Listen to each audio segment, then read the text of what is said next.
Are you looking for ways to strengthen the muscles around your hips? Maybe you have an injury lower down in your knees or your ankles that you want to support. Maybe you have hip pain, or you know that you have hip arthritis. These are all great reasons to strengthen the muscles that support the hip joint. My name is Dr. Armstrong. I'm a chiropractor at Willowbrook Chiropractic in Langley. And today I'm going to take you through a few basic hip strengthening exercises. I recommend you have a chair, access to a stair, as well as some exercise tubing. You can either tie it in a loop, or maybe you already have the kind that is shaped like a loop. The first thing we're going to do is single leg squats. But if you're new to this, you can start by offloading with two legs. So for instance, I'm going to sit down with two legs, but then stand up with one, pressing into that foot, trying not to use my hands.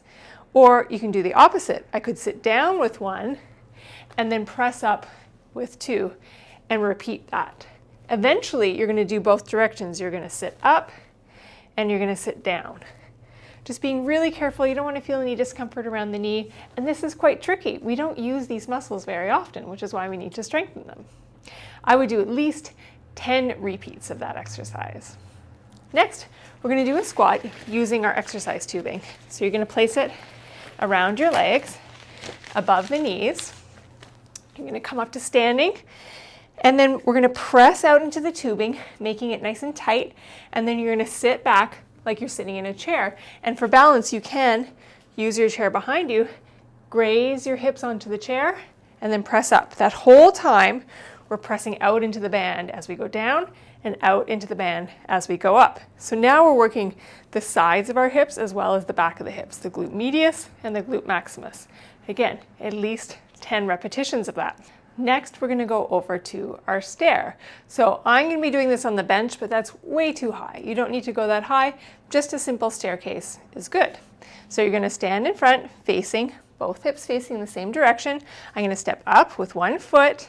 So I'm putting that weight into that leg, and we can either let the back foot hover and then tap down and repeat that on one leg, or the beginner version would be to step up and then bring the other foot up, and then step down and bring the other foot down.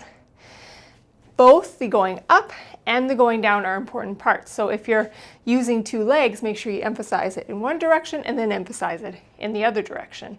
And it doesn't hurt to do both sides. Even if you have one hip that's the problem hip, strengthening both is going to be a great idea. Again, 10 repetitions. Next, we're going to go down to the floor. You're going to lie on your side, and you're going to stack your hips on top of each other so they're pointing up towards the sky. I'm going to straighten out both legs, and we're going to lift the top leg up so it's hip width apart, so it's just hovering in the air. Then from here, when we're already hip width apart, I'm going to raise it up about another foot and then lower it just to hip height again. Up and down. And if you want, you can also add that band, that exercise tubing back in for a little bit more resistance, but you might find this is such a simple exercise, it's actually quite challenging. And then you can play with the angle of your feet. So if I point my toes down a little bit more, then I'm getting a little bit more into the back of the hip. If I point them up a little bit more, you're going to feel it a little bit more in the hip flexors at the front. Again, 10 repetitions, both sides. The next one, which is going to help your is going to help your core as well, is plank. I gave it away. So we're going to come up onto elbow under the shoulder, hips in line, knees in line. You can start like this, both knees bent, or you can extend one leg or both.